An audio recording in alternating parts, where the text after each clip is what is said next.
Now, come students, let's discuss our literary sources as the sources of Indian history in this video.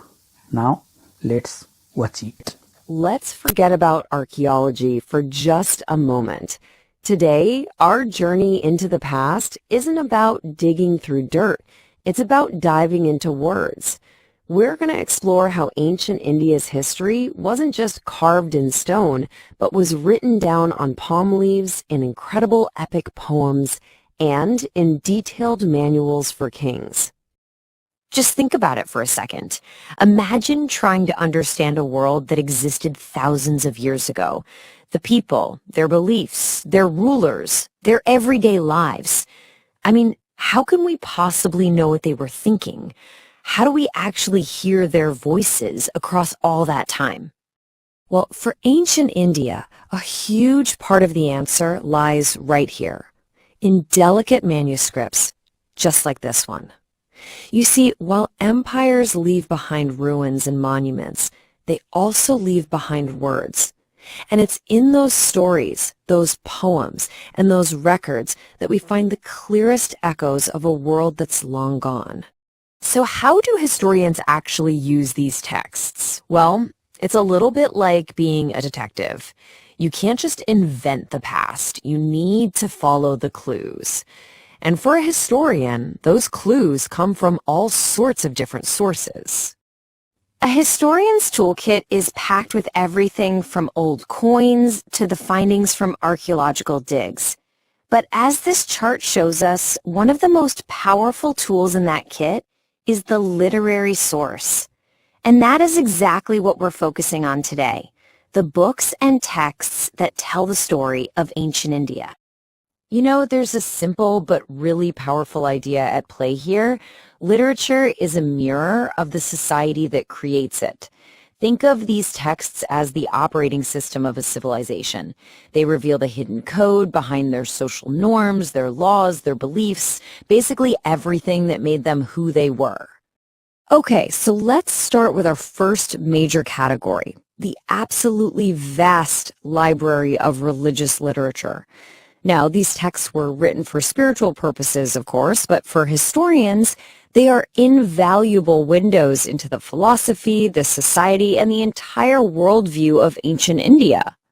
We have to begin with the absolute foundations, the 4 Vedas. Some of the oldest scriptures in the entire world are these huge collections of hymns and deep philosophical texts. Then you have the sutras, which are essentially the rule books for rituals in daily life. And it wasn't just one tradition either. The Buddhist Tripitakas and the Jayana Angas give us these crucial parallel histories from completely different philosophical points of view. Now, what's really interesting here is how this slide contrasts India's 2 great epics as historical sources. On one hand, the Ramayana gives us clues about the southward migration of the Aryas and their customs.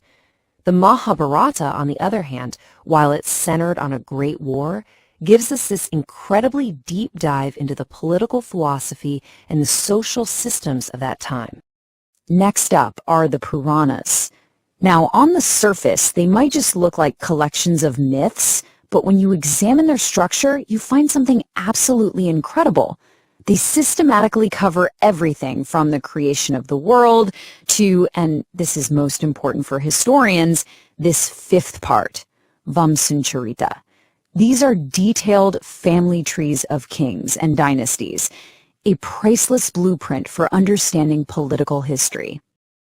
All right, so moving on from the sacred texts, there's a whole other library of secular literature.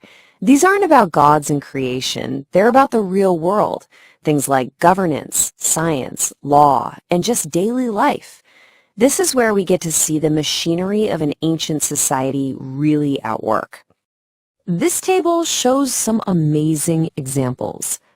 Kautilya's Arthashastra is a detailed manual on how to run the Mauryan Empire.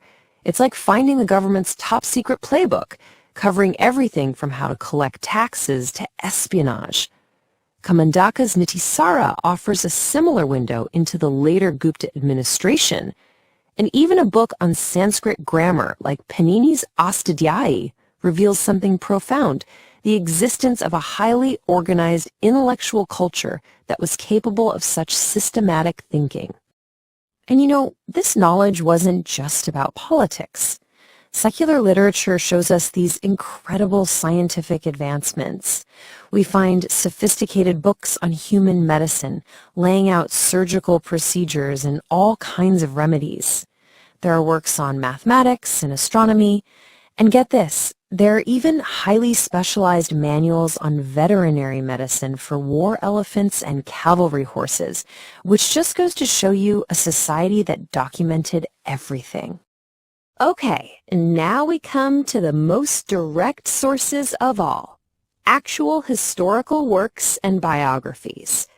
These are texts written with the clear goal of recording the past and telling the stories of powerful rulers.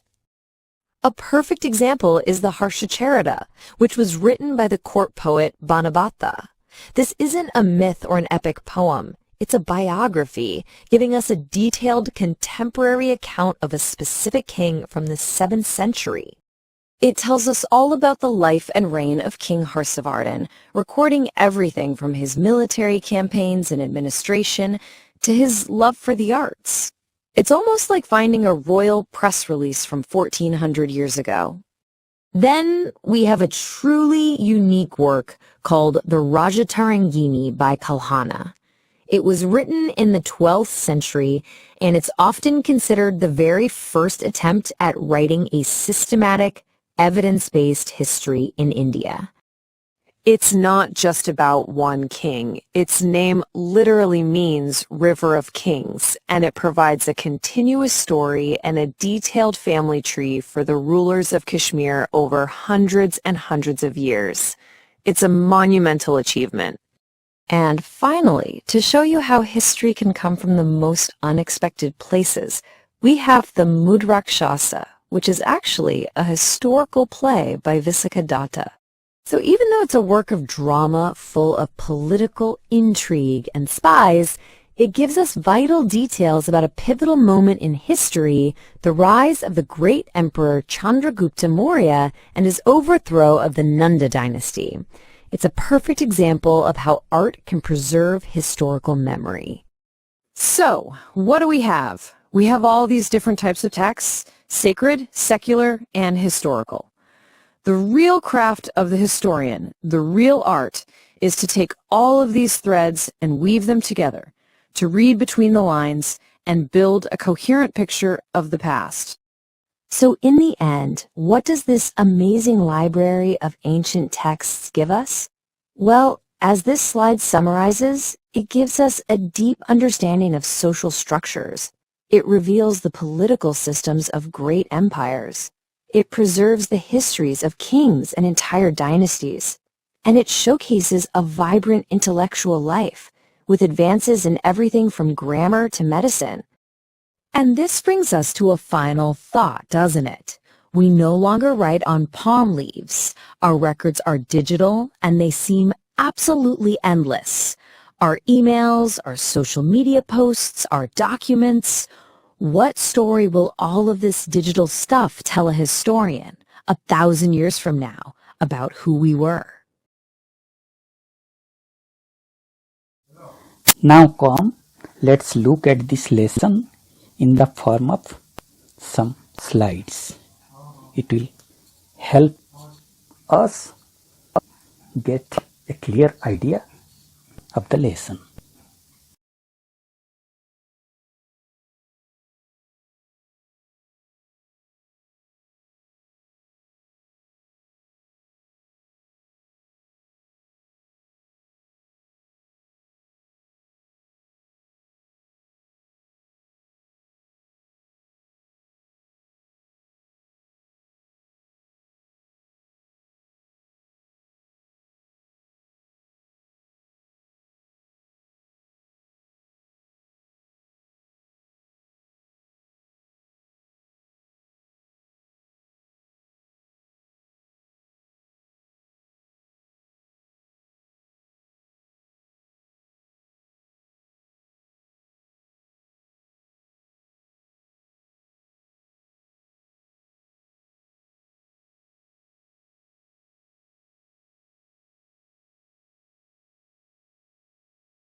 Now students, let's look at the study note for this lesson.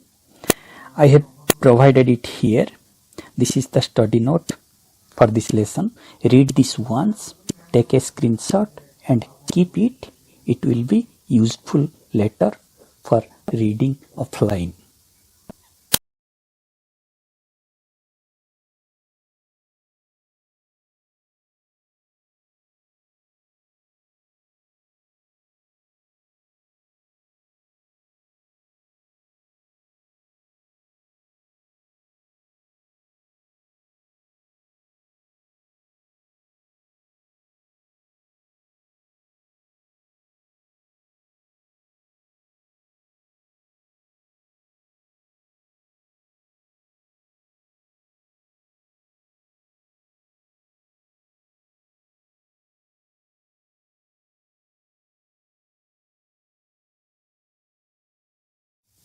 Students, this is the data table of what we just read. Read it well once and then take a screenshot and keep it.